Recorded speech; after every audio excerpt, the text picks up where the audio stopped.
Hi, in this clip I'm going to go through the second piece in the new 2012 to 2018 Rockschool guitar syllabus, grade 1, Umbra Bella. What I'm going to do is I'm going to play through the piece first of all with the backing track. I'll then give you a bit of advice about getting the right tone for the piece and technical things you need to look out for when you're actually performing it. I'll then play it a second time with the backing track slowed down about 20%, so you've got a slightly slow version that you can practice along with.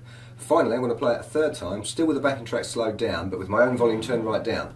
So you've got a slowed down backing track you can practice along with, but still with a visual reference of where you should be in the piece. So this is Umbra Bella. 1, 2, 1, 2, 3, 4.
Okay, right, first of all, getting the right sound. Now this is supposed to sound like a Shadows hit from the 60s, so it would have originally been played this style of music on an AC30 with a Fender Stratocaster. Now it's got to be a nice, warm, clean kind of sound. So now my guitar isn't a Stratocaster, I've got two humbuckers rather than single coils, which tend to have a much higher output. So what I've done is I've gone for the middle pickup position where both pickups are on, and I've got a thing called a coil tap where I can switch off the outside two coils, so it reduces the output a little bit. So if you're playing a Fender style sort of a Strat guitar, go for either the neck or the middle pickup, or the neck and middle together. So it's a nice, sweet, warm kind of tone. Just avoid your bridge pickup, it's going to be a bit too nasally and a bit too harsh.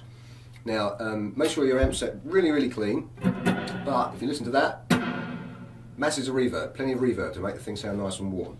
And if you're feeling brave as well and your guitar's got a tremolo bar on it, try on some of the long sustain notes, adding a little vibrato with the tremolo bar. You've got to be careful not to pull it around too much and make the notes actually sound out of tune. It's just a very, very gentle rocking motion, both up and down. So if I just play the first couple of notes of the melody, you don't want to go and make it sound completely out of tune. Just a subtle vibrato. Now, it'll take a bit of practice, but it adds a great deal of warmth and kind of a finesse to the performance if you can do that. If you haven't got a tremolo, don't worry, try and do it with your fingers. Just adding vibrato with your left hand. Okay, let's have a look at the first section, section A. You've got the very first chord is a dotted minim. So minim's 2 beats, with the dot you've got to add half the length again, so you're adding a crotchet to it, so it's going to last 3 beats. So the first chord lasts 3 beats, 1, 2, 3, then the next one comes in on 4, 4, 1, 2, 3, 4, then a minim, 1, 2, 3, 4, minim again, 1, 2. Okay, we're into the melody now. So 2, 3, 4, 1, 2, 3, 4, 1, 2, 3, 4, 1, 2, 3, 4. Then a rest. 1, 2, 3, 4, 1, 2, 3, 4, 1, 2, 3, 4, 1, 2, 3, 4. Next section. This is the last line on the first page. 1, 2, 3, 4, 1, 2, and. Okay, so that's our first quaver you've got coming in there. So the second bar of the last line, make sure you get that timing tight. Okay, so you're going from your D note, 1, 2, and 3, 4. So I'll play it with strict timing. 1, 2, and 3, 4. Now the very last bar of that page is all crotchets, but you're going up to the 4th fret. So again, try and use your finger per fret rule and not move your hand too much. So you really ideally want to play the second note with your little finger, okay? So let me just play those 2 bars together now. So then down to your little finger. Now I'll play them in time again.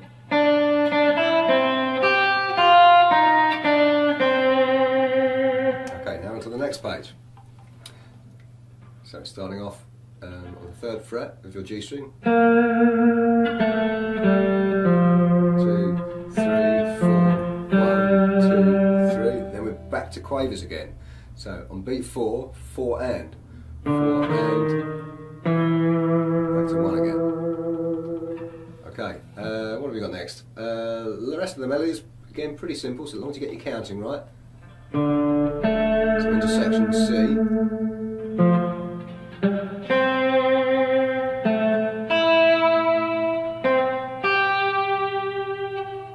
Basically a C chord, but you're just missing off the last note, so just the top 4 strings. Now, on the very last section here, it goes to the A chord. Be careful because you've got a rest at the start of the bar there, and it also says let ring, okay? So what you've got to do, you've got to let the notes sustain on over the top of each other. So it'll be 1, 2, 3, 4, 1, 2, 3,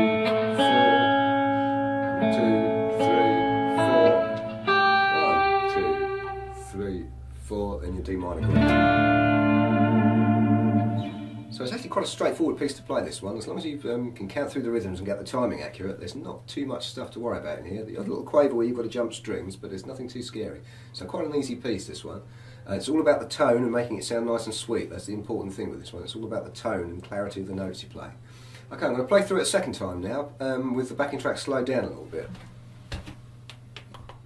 Umbra Bella. 1, 2, 1, 2, 3, 4.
There we go. Right, I'm going to play it a 3rd time now, just with my own volume turned down. I'll just give you a few counting points so you know when the note's coming. Umbra Bella.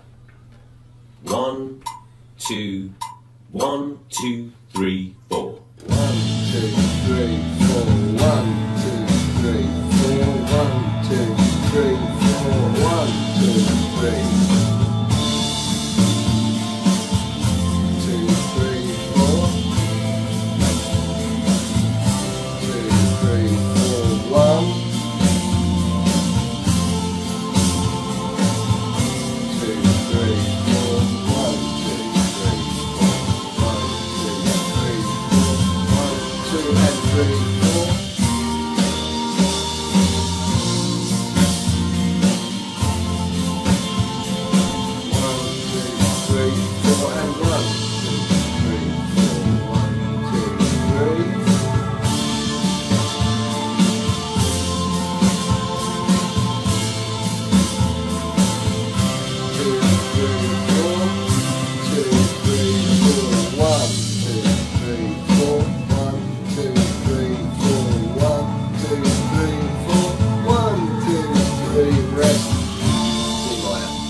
'There we go, take it steady, think about your tone and your vibrato, and it'll be an easy piece to get under your belt.